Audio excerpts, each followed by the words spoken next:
क्षेत्र में कई ऐसी बड़ी परियोजनाओं का क्रियान्वयन हो रहा है जिनका एकमात्र उद्देश्य विकास है। कुछ प्रोजेक्ट के स्थापित होने पर स्थानीय लोगों को लाभान्वित किए जाने के दावे किए जा रहे हैं, लेकिन विकास के नाम पर आम लोगों के हितों को दरकिनार कर अपना स्वार्थ साधने का संगठित प्रयास अभी भी जारी है।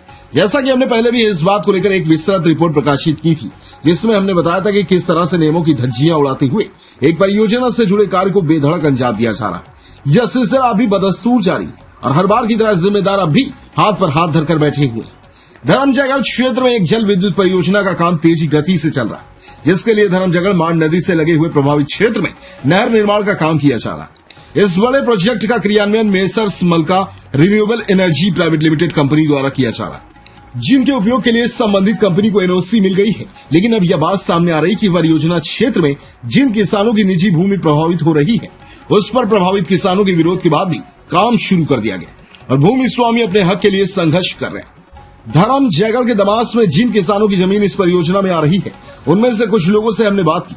ग्रामीणों ने बताया कि उन्हें अब तक उनकी जमीन का मुआवजा राशि नहीं दिया गया है और कंपनी द्वारा निर्माण कार्य किया जा रहा है। उन्होंने बताया कि उनके मना करने के बावजूद जिम्मेदार अपनी मनमानी करने पर तुले हुए। वे कहते हैं कि खेती के दिनों में उनके जमीन पर काम शुरू कर दिया गया है, जिससे उस जमीन पर वहीं दूसरी ओर संबंधित कंपनी के जिम्मेदार सिर्फ आश्वासन के भरोसे लोगों को गुमराह करने की कोशिश कर रहे हैं। यह हद दर्जे की मनमानी का एक छोटा सा नमूना है, जिसमें नियमों को ताक पर रखकर जिम्मेदार अपने उल्लू सीधा करने में लगे।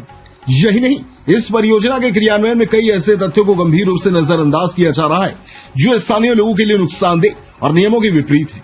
इस पूरे मामले पर सिलसिलेवार तरीके से उन विषयों को सामने लाएंगे, जिससे यह एकदम साफ हो जाएगा कि संबंधित जिम्मेदार विकास के नाम पर किस तरह से स्थानीय प्रशासन व लोगों को छलने का काम करे। इस मामले में प्रभावित किसानों की जमीन के मुआवजे के संबंध में धर्मजयगढ़ एसडीएम डिगेश पटेल ने बताया कि संबंधित कंपनी द्वारा मुआवजा दिए बिना निजी भूमि का उपयोग करना गलत है। उन्होंने बताया कि कंपनी प्रभावित किसानों की जमीन की रजिस्ट्री कराएगी। वहीं इस परियोजना के प्रोजेक्ट मैनेजर विवेक सिंह ने इस प्रोजेक्ट को लेकर पूछे गए सवालों का सीधा जवाब नहीं दिया। वे हर सवाल का गोलमोल जवाब देते रहे। प्रोजेक्ट मैनेजर के इस तरह के रवैये से यह स्पष्ट हो जाता है कि वास्तविक तथ्यों को छिपाते हुए विकास की झूठी बुनियाद खड़ी की जा रही है। चैनल हेड नारायण बाइन की रिपोर्ट। तुम्हारे यहाँ जो बिजली के लागत है, उसमें आप मन के भी जमीन फंसे से का? हाँ।